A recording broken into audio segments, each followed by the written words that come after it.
Hey Team Toni, Coach Toni here. Welcome to your fourth Mapple. I have a small Mapple for you.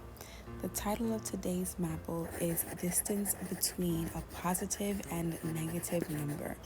So I found an example from a state test resource. If the temperature drops from 7 degrees Celsius to negative 1 degree Celsius, how much does the temperature decrease? So you need the distance between 7 and negative 1 to do this problem.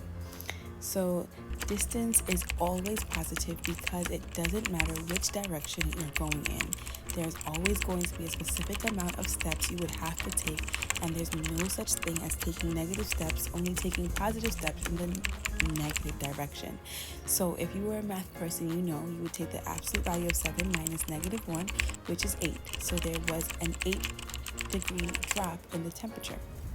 Now, I'm making this Mapple for students who, when they see negative and positive numbers in the same problem, get confused and feel intimidated, or for parents and teachers of these students, So, let's give a visual. I tell my students that they live in an apartment complex, and there's a positive and a negative side. And it's only positive and negative side because the building numbers are either negative or positive. And their friend also lives in the apartment complex but on the other side. So let's create two friends. Everybody meets Emmy and Remy. So Emmy and Remy live in this apartment complex, and Emmy lives at building number -1, and Remy lives at building number 7. And basically, we say that one day Emmy and Remy want to meet up outside to go hang out. And so when they leave their building and go outside, the minute they get together, they're going to compare how many steps it took them to get outside and then add them up. So because of the fact that buildings could be different sizes and little things like that, I start the students out with a number line right away and put themselves and their friend on the number line so that each step can represent a notch on the number line and it can be ordered. So Emmy and Remy start out at -1 and 7. They get to 0 and they compare. Remy says, I walked 7 steps. Emmy says, I walked 1 step. Then they both realize that 7 plus 1 is 8, so the distance between -1 and 7 is 8. So here's what we would have a student write down on paper if they didn't have all these graphics. An empty number line and the problem, say the distance between -11 and 20. They write down the 0, the -11, and the 20.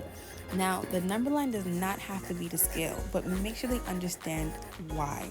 So because you're finding the distance, a distance between any number and 0 is just the absolute value of that distance. So you would be able to figure out without having to count the distance between, say, -50,000 and 0 because it is just 50,000. So as long as the negative number is written to the left of the 0 and the positive number is written to the right, it's fine. Now, if the student really needs to keep counting the steps, then by all means make a number line drawn to scale so that they can count the notches until they feel comfortable understanding the absolute value concept. Okay, so then they draw themselves on one side and they draw their friend on the other side, and then they figure out how many steps it takes for them to get outside. And then once they figure that out, then they figure out how many steps it takes their friend to get outside. 11 steps and 20 steps. So now 11 plus 20 is 31. And so they will know the distance between -11 and 20 is 31. Okay, so the next thing I have is an application for a problem that's a little bit different. A hiker starts hiking at the beginning of a trail at a point which is 200 feet below sea level. He hikes to a location on the trail that is 580 feet above sea level and stops for lunch.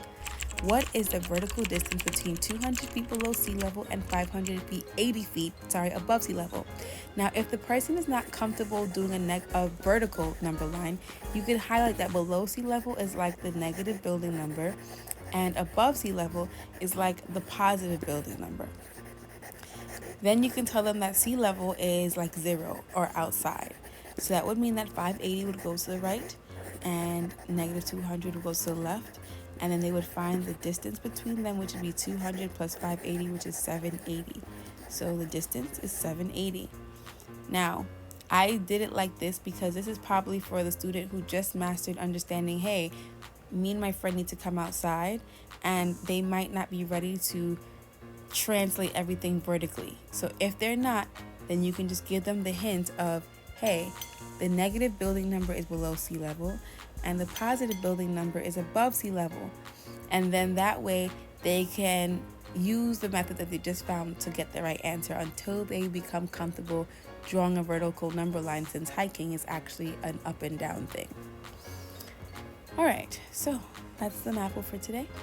Thank you for joining me. I hope you found this helpful. If you have, please use the hashtag mappleaday to talk about it. Then like, comment, subscribe. You know my social media is always at PlayMathGrow. Visit www.PlayMathGrow.com to learn more, and email learn@PlayMathGrow.com in case you want to chat or if you have an idea for a Mapple in the future. Okay, you know the deal. Now it's your turn. What is the distance between -6 and 10? See you for your next